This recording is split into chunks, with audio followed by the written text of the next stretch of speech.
Hey, what's up, guys? Ron Sneller here. Wanted to do another video for you guys, coming at you with education on what I like to call the financial freedom formula, helping you guys with the knowledge and the tools to empower you to take back control of your money and to escape what I like to call the financial matrix.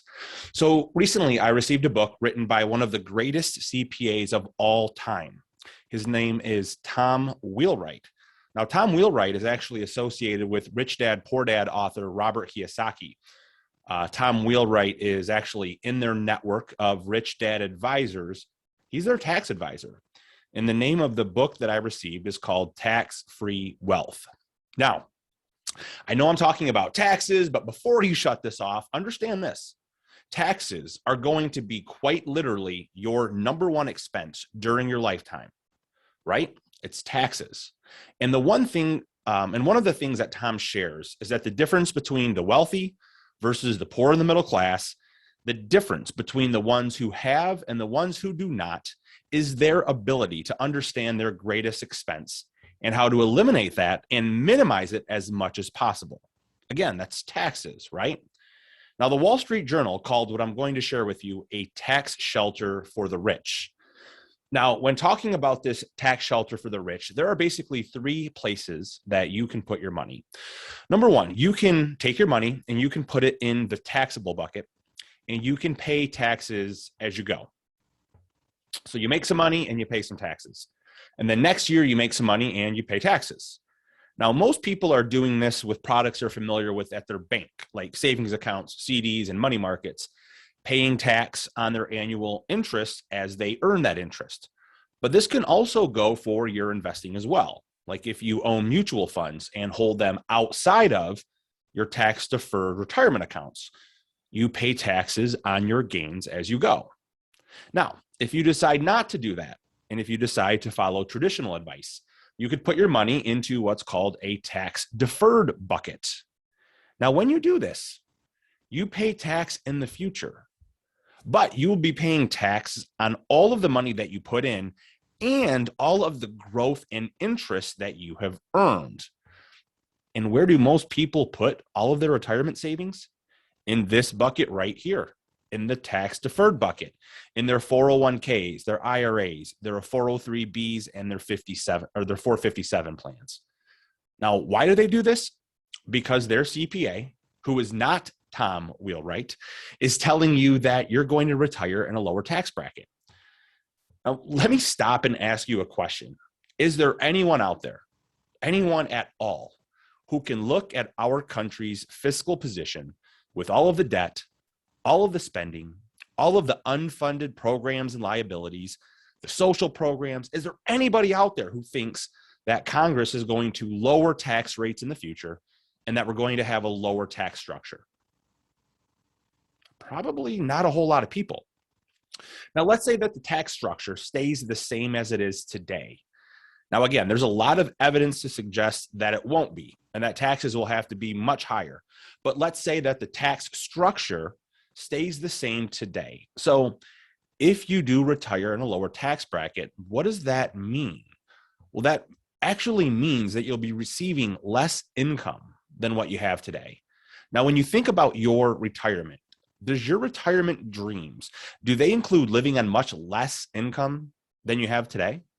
Now, granted, you may have less expenses that are associated with working, but you've actually been deferring a lot of expenses until retirement. All of the traveling that you want to do, more time with your family, spending time and money on your grandkids and with your children, all the bucket list places that you want to go and all the bucket list things that you want to do. So it's likely at the very least that you'll have the same lifestyle. And if we factor in the cost of living going up with inflation, if you retire in a lower tax bracket, which your CPA is telling you that you will, when you use a 401k, you will retire poorer than you are today. So this is where most people put their retirement savings, in this tax deferred bucket. Again, their 401ks, their IRAs, their 403bs, and their 457 plans, the tax deferred accounts. Now, if you want to retire like the rich and invest and use money like the rich, that brings us to the third bucket, So you need to consider using what's called the tax-free bucket. But we're going to talk more about this, but I want to ask you a question before we go into it. The tax shelter for the rich. I want to ask you one question. I want to help you define what is an asset. What is an asset? Now, if any of you have ever read the book Rich Dad, Poor Dad by Robert Kiyosaki, he says that an asset is anything that produces cash flow. So if we think about our 401k or any investment tool that you're using, it's anything that will produce income. Only when we understand how the asset produces income, like your 401k, can we truly determine how effective of an asset it really is. Now, the challenge with that is that you have shifted with the 401k. You have shifted your biggest liability because you have no idea how much income your 401k will actually provide, because we have no idea what the tax structure is going to be like in the future. Now, I want to go one step further with this and ask, what is the greatest asset that you have in all of your life? If you think of all of the property that you have to your name, homes, cars, pension plans, 401ks, stock investments, rental real estate, whatever it is that you own, if you think of all of these things, which is the most important asset? What is the foundation and the source that has allowed you to create or acquire all of these other things? You. Your number one asset is you, right? Your ability to think, to work, to earn income, your work ethic, all of that boils down to you. You are your number one asset. Now think about this. What do we want to do with our greatest assets? We want to protect those assets, right? Think about your car. Think about your home. Think about the things that you cherish and value the most. You want to protect and you want to have insurance on those things. Now think about your car. If you were driving down the highway without insurance, how would you feel? You would be scared or nervous, right? Yeah, you probably would. Now, if you did have insurance, it's not that you would want to get into a car accident, but you've already prepared for that with insurance. So you can focus on more profitable and productive things like listening to a podcast or just listening to music or taking in the beautiful scenery. So when we're talking about insuring our most valuable asset, being ourselves and our very life, the middle class, they think of life insurance as strictly an expense. They don't think of it as the asset that it is and that it can be. Why? Because they don't think of themselves as their number one asset.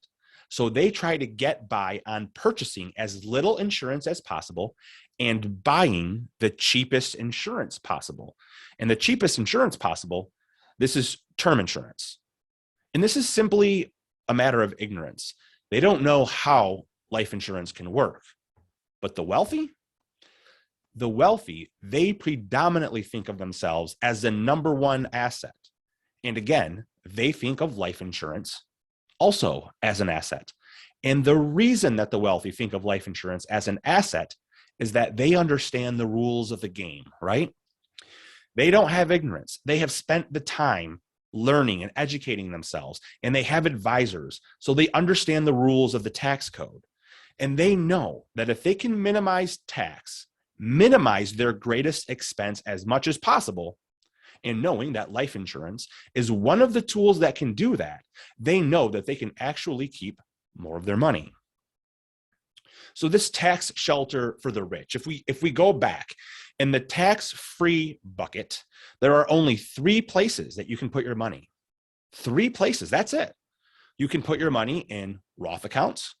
You can put your money into government municipal bonds, and you could put your money into cash value life insurance. But that's it, just those 3 places.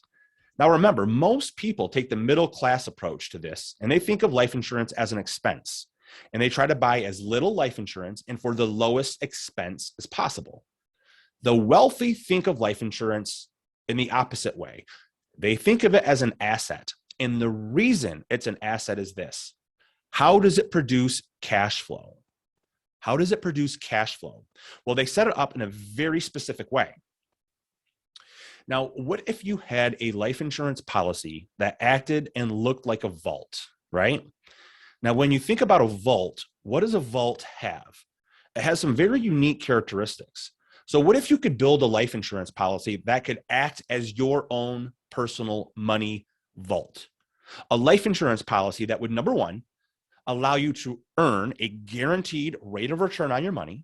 So what if you could build a life insurance policy and treat it kind of like a savings account, as a place you could save money, where you could build equity, almost like a personal bank, a place to store your cash, right?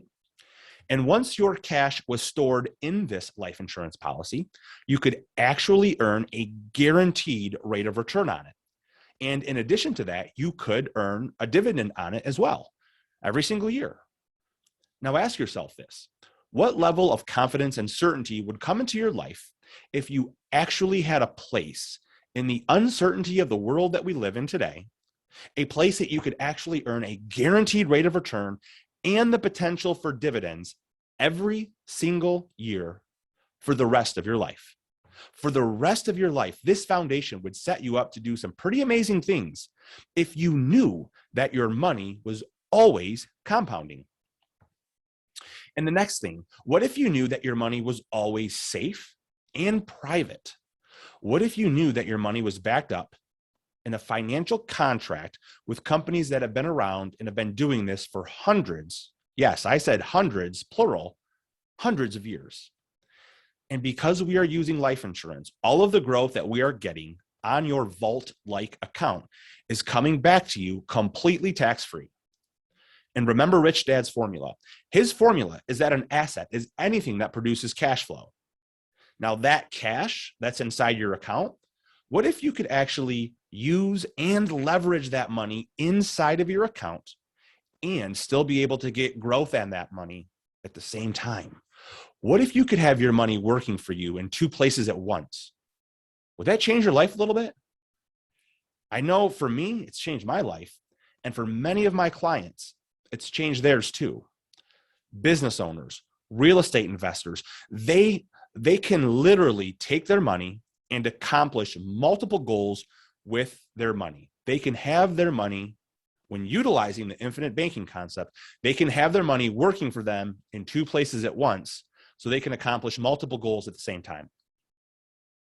It allows them to accomplish short-term goals, such as running their business, buying rental real estate, putting their kids through college, you name it. But at the same time, helping them to achieve long-term goals by having their money grow, compound, and then produce a stream of income for them tax-free in the future, right? This is exactly how it works. Now, if you don't believe me, you can go out and Google this, and you can find that there are many, many wealthy individuals who have used these accounts, from presidents to politicians to wealthy business owners who have become household names like Walt Disney, Ray Kroc when he was developing McDonald's. J.C. Penney used his policy to keep his business running through the Great Depression. And more recently, Brian Roberts, CEO of Comcast, who has a retirement benefit package worth more than $200 million coming to him, much of it funded with cash value life insurance. Or how about Jack Welch, former CEO of General Electric, when he built that company into the great company that it was? In his retirement, he was being paid a tax-free income for life. And then when he passed, the remaining death benefit of the policy went back to the company to largely reimburse what they had paid out to him. How about presidents? Franklin Delano Roosevelt. He held a significant portion of his wealth in life insurance. At the time of his death, he had $562,000 of cash value, which is the equivalent of $7 million today. President Kennedy, Joe Biden, John McCain, Hillary Clinton all had substantial amounts of money in life insurance policies. How about John D. Rockefeller? He utilized cash value life insurance to build and preserve wealth for his family for generations to come. And the key component to making all of this work is life insurance. In fact, there is a wonderful book out there called What Would the Rockefellers Do? How the wealthy get and stay that way, and how you can too. In fact, you can go buy it off Amazon. And I believe there are places that you could even download the book for free. The point being here is that lots of financially savvy and successful people put their money into life insurance. And it is the people who understand the principles of being wealthy, who understand that they are their greatest asset. That in addition to having the death benefit, the policy builds equity inside this vault that they get to treat as their own personal bank, to access cash and to use that cash flow to fund personal purchases and to take advantage of investment opportunities. And because these people know and understand how the tax code works, they know that this cash flow falls under the tax-free bucket. You see, Tom Wheelwright says that the tax code is written not for the 99%, but it's written for the 1% wealth who understand and know how to use it. You see, the tax code is written to incentivize behavior. So when wealthy entrepreneurs, when they take advantage of the tax laws in order to keep more of their own money, it's not just for them to be greedy. It's also for them to expand their business. And when they expand their business, what do they create? They create jobs. And when more people are working, more people are earning income, right? And if more people are earning income, ultimately, what does that mean? More income tax revenue to the federal government. That's why entrepreneurs are offered tax breaks that traditional employees are not offered. Similarly, with real estate developers and real estate investors, the government incentivizes them to develop and create housing, to provide affordable housing because it's a need, but it also will ultimately create cash flow for the government in the form of higher income taxes, higher property taxes, and increased sales taxes in the area as well. Again, the tax code is written because the government wants to incentivize certain behaviors.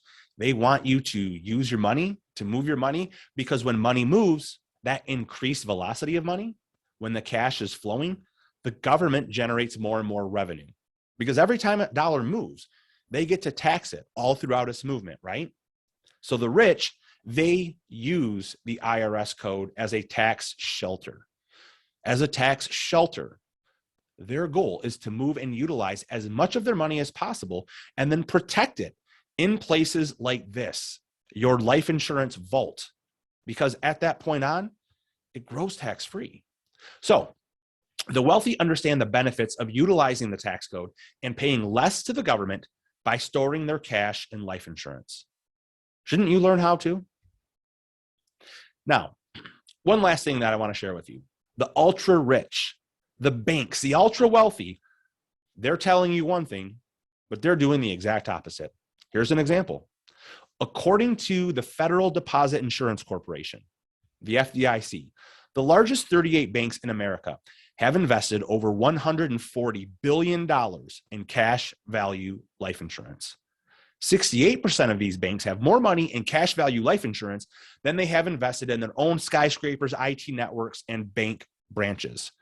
For example, on your screen, point number 2, Citibank has approximately $6 billion in cash value life insurance and has less than $5 billion in all other assets.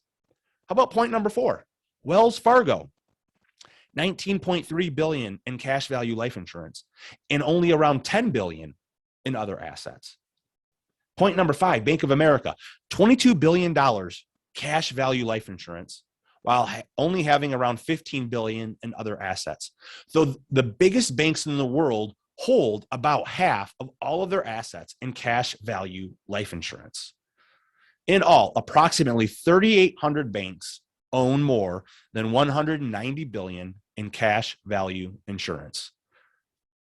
So that's it. That's a bottom line. Corporations, the banks, the wealthy, the people who truly understand how money works, who truly understand how the tax code works, they utilize the tax code and they use cash value life insurance as a tax shelter.